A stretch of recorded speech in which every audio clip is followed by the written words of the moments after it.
Peace and blessings. This is Grant Kush. If you're new to the channel, please like and subscribe. We're going to touch down on the Olmecs. Some of us, as Black Americans, believe that we may possibly descend from the Olmec, the Mayan, and the Aztec, okay, which had great civilizations and empires. But do we take our know-how, our mental aptitude, our spirituality, our culture, right, our heritage, do we really take that from the Olmecs, the Mayan, and the Aztec cultures? What I'm saying is, do we do anything that they did now? Do we use anything that they created in American, Black American culture now? Do we take any of their artworks and recreate them today? Any of their instruments, musical instruments that they have used, do we use those today? In the graffiti that we use today, and then when we created it, did we use any Aztec, Mayan, or Olmecian artworks and things of that nature? I would say no. Okay. We're going to also talk about the corn that Black Americans like to talk about in regards to them being the true Indians. What I do know is what Black Americans have retained and expressed is African traditions, heritage, and culture with our own American innovations. So this is a hypothesis, a theory of why we may not descend from the Olmecs. And there's a trait that these people have and carry, and you've seen it yourself. This trait we as Black people do not have. Now you see the stone head, right? Very dope. A lot of us say that that's an African head. A lot of people that are from Mexico, mid-Mexico, right? The Latin people, the pre-Hispanic people may say that that's them. Okay? We don't know, right? And a lot of these statues are created differently. Some of them are as sharp as this one, right? Does it look like an African? Yeah. I can find some Mexican people that might look like that as well. But I'm gonna show you this trait, and people haven't even decided to consider it or even look into it, and maybe it's because they're not really looking at what's in front of them. Okay, so we got ancient Mesoamerican civilization that flourished in the tropical lowlands. Okay, tropical can be an indicator of skin complexion of Mexico from roughly 1500 to 300 BCE. Now we know ancient Egypt, India, Mesopotamia go way back before this. All right, influencing later cultures like the Mayan and the Aztecs. Right, key sites. They are known for creating a massive colossal heads, impressive pyramids, and intricate art, as well as developing complex agriculture and pioneering an early form of writing and the ball game. Right, I think the Olmec culture is a pretty interesting culture, whether they're Black or not. Okay, when you're into real history, right? We talking about genes right now. Key sites include San Lorenzo, La Venta. Their legacy is often called the mother culture of Mesoamerica due to their far-reaching innovations. Okay.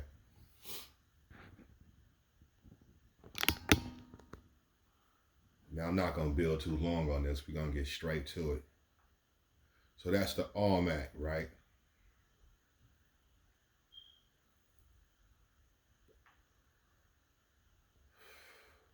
So their gods is what I want to pay attention to. Their religion, okay, which takes us here.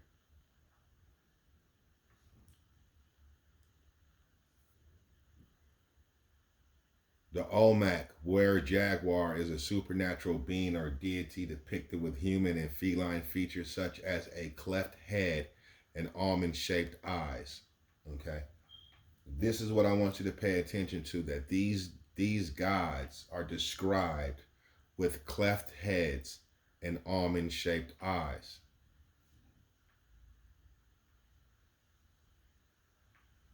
Let's get a picture of them. Let's go into here. Let's go into the were jaguar right here.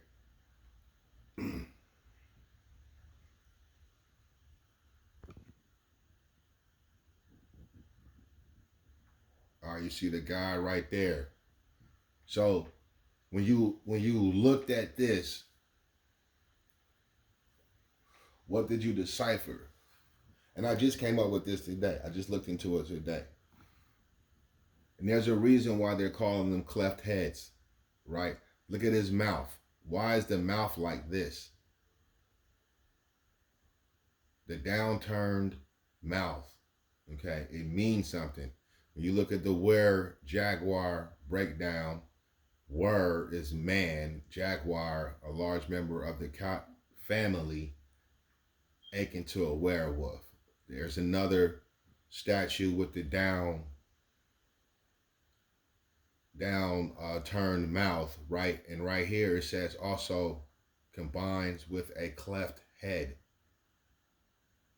Okay? This is why I'm saying this possibly may not be us. There's another statue, prominent. Okay? Olmec reign supernatural or deity not only displays the characteristics almond-shaped eyes, cleft head, and downturned mouth. That is the were jaguar motif. Okay, so this is very important on their statues when you see their gods with these faces like this, right? This also showed up in Peru around 3000 BC. If you look at this first image, this image has a cleft lip. Okay? You don't see many Negroes with this issue, right? With the cleft lip. That's very important in their cultures when it comes down to corn. Did you know this? Okay. Did you know the cleft lip was very important in their culture? This is why. The terms cleft-lipped maize god refer to depictions of the maize god in Olmec and Maya cultures where the cleft or cleft head represents a cleft in the forehead from which maize sprouts, while lip can allude to various features like a distinctive upturned lip in Olmec depictions or parted lips in some Mayan statues. These gods are central figures symbolizing agriculture, fertility, life, death, and rebirth, with their image connected to the cyclical nature of corn. Okay, so that cleft lip, right, that they use in their statues, on their statue gods and imagery, represents the Olmec maize deity. Okay, is often depicted with a V-shaped cleft in its head.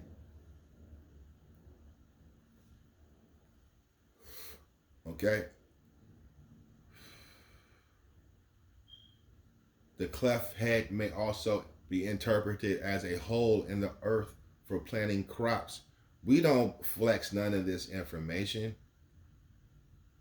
Hunapu, the Maya maize god, is frequently shown with a headdress shaped like a maize cob and hair resembling corn silk. Okay, so this goes back to the maize god. And there's information on it. You can look it up yourself. Why is this important? Okay, that's what cleft lip is right there. Okay?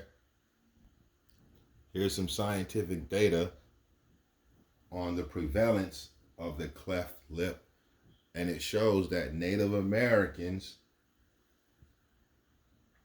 are the highest, have the highest prevalence rates when it comes down to this cleft lip.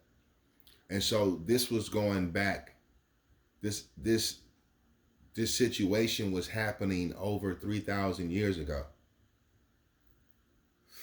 And it showed up in their statues of their gods. And they connected it to the maize god, and they connected it to the corn cycle.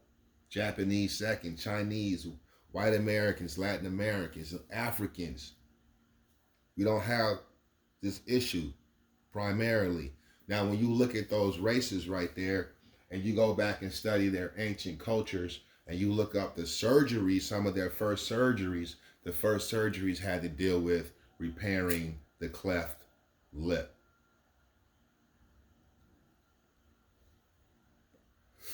It says the highest reported rates are for the Native Americans and Asians.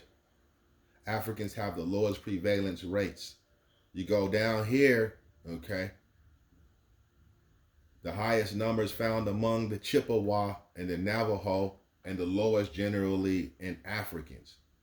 And this is scientific study. This is actual actual study in America, in the United States. Now, there's the statue that I showed you. This is a Peru statue from Moshe. Okay. Now, when you go back into really start looking at this, you will find that it showed up in Greece. It showed up in Rome. The Romans were killing the infants that had this situation right here. More information coming from JSTOR website. I don't know what that stands for, but Oral Clefts in the American Indian. Okay, written in 1967, volume 82, by Jerry Niswander and Morton S. Adams. Okay, and it goes on to say here, oral clefts vary considerably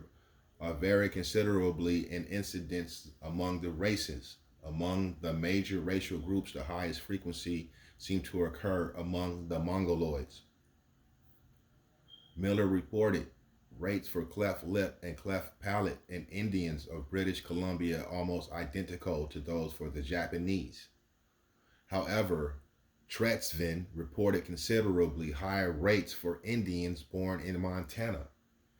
This study, part of a larger program concerned with congenital malformations among American Indians, was undertaken to determine the frequency of occurrence of cleft lip and cleft palate among American Indians born in public health service hospitals.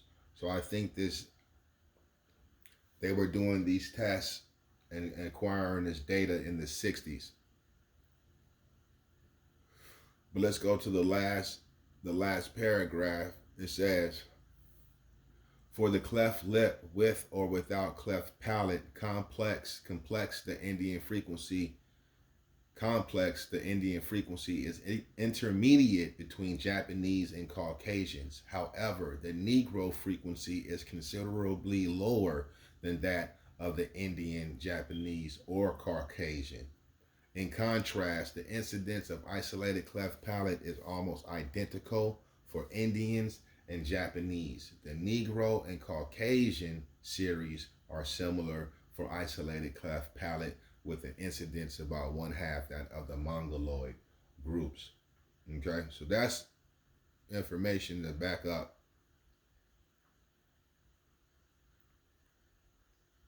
this right here.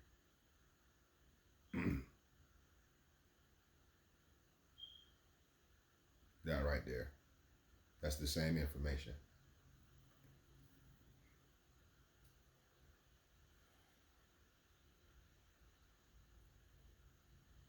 So don't you find it interesting that this cleft lip right here has something to do with their corn god?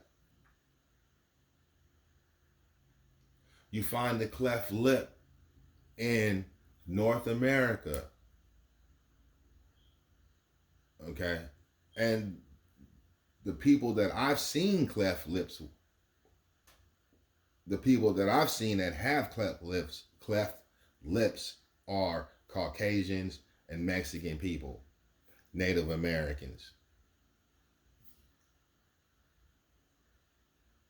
Okay, and so yeah, upon finding this is why I think possibly we these are could not be our ancestors.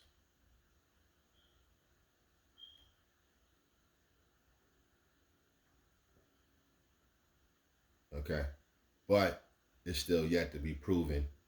What I would say is this comes after us, right? So there could be some influence there because we influence the world.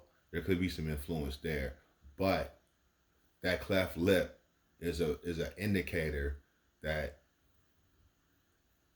these people are not us. With that being said, if you made it this far, like and subscribe. Y'all hold it down and stay great. Peace.